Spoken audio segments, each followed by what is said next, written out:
Hello everyone, my name is Claire Kostermans and welcome to my presentation on the ancient blue lotus. The blue lotus, or Nymphaea caerulea, with its bright blue-purple petals and sweet aroma, is well known for blossoming in the morning when the sun rises and closing at noon when the sun sets. The blue lotus was first introduced by the Egyptians around 1500 BC. Since then, the flower has immersed itself into various other ancient civilizations, recreationally, spiritually, and religiously, three of which I will talk about today: Egypt, India, and the Mayas. Originating in Egypt, the blue lotus had much popularity in Egyptian shamanistic and mourning rituals. When ingesting the lotus flower, the Egyptians believed you could reach a state of enlightenment or translucence. Water lilies of several species and genera are able to intoxicate by inducing a hypnotic state after an initial period of neural stimulation. Evidence of the use of the blue lotus as a psychotic can be found in the ancient scriptures and tomb artifacts. One of these scriptures is the Papyrus of Ani, or the Book of the Dead. This text provides guidance and spells on how to access the afterlife, one of which explaining the transformation into the blue lotus after death. I am the holy water lily that cometh forth from the light which belongeth to the nostrils of Ra. I am the pure blue water lily that cometh forth from the field of Ra.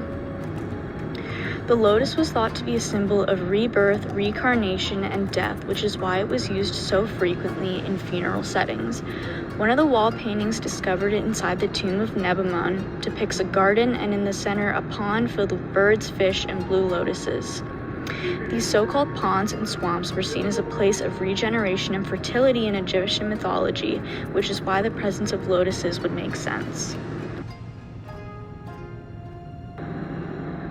Like the Egyptians, the Mayans also used the blue lotus in a shamanistic way with wishes to feel ecstasy and contact the supernatural, implying the experience of hallucinations and illusions. Representations of Nymphaea with ritual implication are found in Copan, Palenque, Bonampak, and other Mayan sites of religious importance.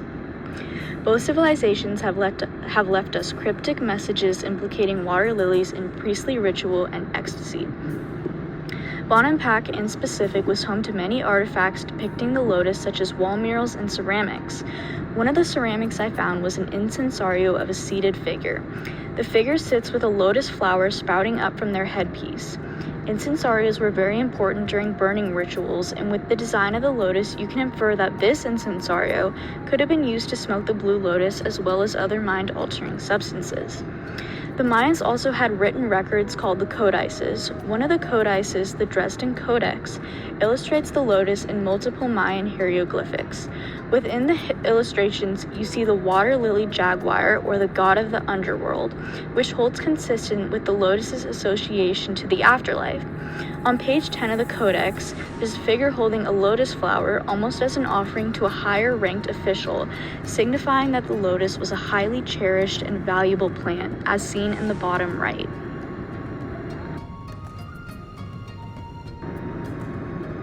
Within ancient India, the blue lotus became a vital part of Buddhist and Hindu practices, meaning the symbol of victory over the spirit of the sense of intelligence, wisdom, and knowledge. This can be interpreted as the blue lotus allowing stronger control of the senses, hinting at a psychoactive sensory experience. The Lotus Sutra is one of the primary influential Buddhist documents highlighting the central teachings of Buddhist skills and ways of thought. In Chapter 18, a story tells the significance of the lotus flower in relation to Buddhist practice, stressing its effects on the senses while under the influence. He perceives the Abhisvara, angels falling, shooting, and appearing, even those that he never saw before. Such is the organ of smell of the Bodhisattva who keeps this sutra. The lotus helped the Bodhisattva smell, hear, see, and realize things he couldn't before, bringing him closer to becoming a Buddha. One artifact I found was an Indian sculpture discovered in one of the cave temples in Ellora, India, called the Vishvakamara Cave, serving as a special worship hall. The sculpture depicts a 15-foot tall Buddha, and on either side of him stands a bodhisattva. One of the bodhisattvas is holding a long-stemmed blue lotus by his side, signifying the importance of the lotus in religion, as this cave was meant for religious practices. In all three societies, the blue lotus was used primarily for religious and spiritual practice, inducing psychoactive effects. Most similar to each other were the Egyptians and Mayans, who both used the lotus in shamanistic rituals while emphasizing the idea of the lotus as a symbol of rebirth and rejuvenation.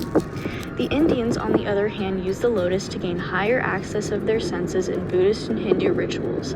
Despite their unique uses of the flower, all these societies have shown to value the blue lotus immensely, as it was a significant part to each of their individual cultures.